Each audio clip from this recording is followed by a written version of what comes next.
Dre, I just want to let you know that Michigan is back-to-back Big Ten champions. In case you forgot. Man, it's incredible, man. It's incredible to be here, to be where they are, you know. It's some man. Gosh, I remember just years. I mean, you've been talking about this for years, man, and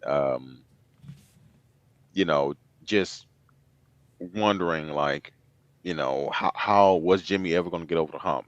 Third place Jimmy and all that stuff. We've been talking about it, and to be where they are and to do it the way they've done it, which is to call it what it is, dominating fashion.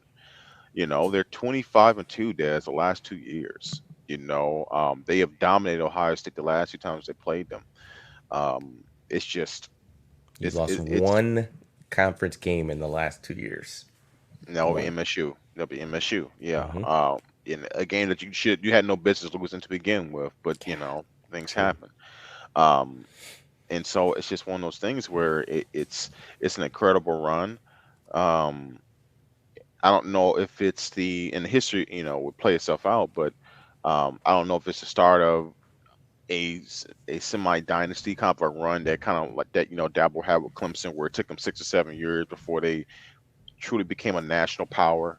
Um, or if it's a flash in the pan, it's starting more like the Dabo potential run with Clemson, um, more than the latter. So we'll see. Um, I think didn't Dabo lose the first national championship versus Alabama? I think he won the following year. We just talked about this. Mm-hmm. Um, so we'll see. It could be the start of something special. He definitely has the runway for it. I mean, you have your starting quarterback's a sophomore. Your star running back currently, because your other one is hurt, is a sophomore. Will Johnson is a freshman. Colton Loveland's a freshman. JJ, You know sophomore. exactly. So it's like, this could be the start of something really special. It really can be. Yeah. How realistic are Corm's chances for the Heisman? Slim to none. And it's unfortunate, I mean, he really hasn't played any meaningful games. Really, yeah, he just hasn't played any meaningful games the last couple of weeks. And his stats look good, but there's because he hasn't played, they're no longer the best running stacks in the country, I don't think, or up there. He's probably still kept back a couple. Um, and if you think about the moments, unfortunately, you know, he hasn't played in the bigger game, the biggest game of the year, which was Ohio State, and today in Mm-hmm. a conference championship game. If he would have did, let's say, if he would have did what Donovan Edwards did versus Ohio State, that would have probably He'd probably seal it. it probably would have sealed it, especially with the way what happened with Caleb Williams and C.J. Stroud. That probably would have sealed it, along with a really good game tonight as well. That would have probably sealed it, but unfortunately for him, the injury bug bit him, and it looks like it wasn't incredibly serious. I think I caught on the broadcast today that it was the meniscus. Now I don't know if it was torn, if it was partially torn, but it looks like whatever surgery he had has something to do with his meniscus. So he's expected to make a full recovery, which is great. I highly anticipate that he has played his last down.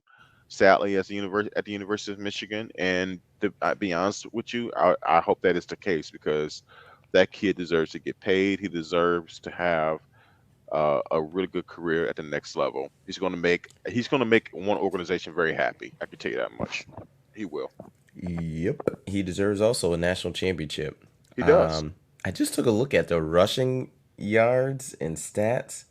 This running back, Dwayne McBride from UAB, has 233 carries for 1,700 yards. He's the number one yards rusher. And the reason that is so weird, the next person, it's Chase Brown from Illinois, has Hmm. 100 more carries than he does, Yeah. but less yards.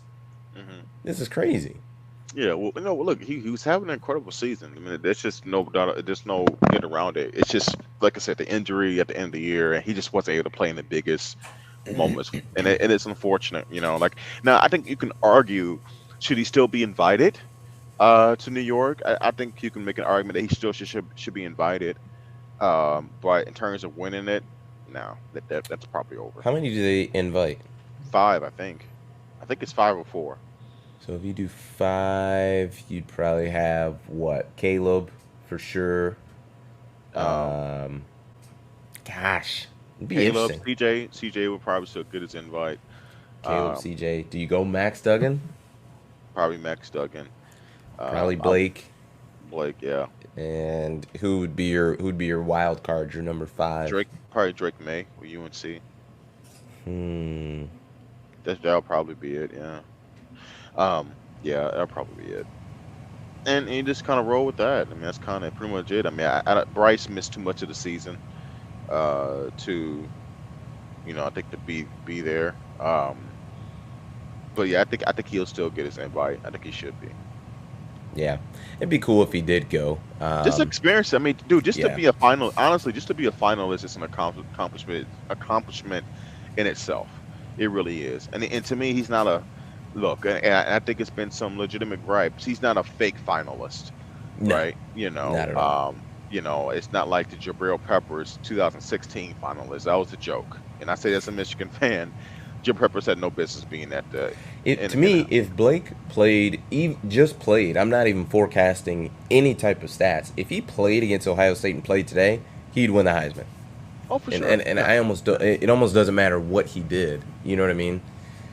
But it just it's difficult, man. It's injuries. It's like it sucks, but Yeah.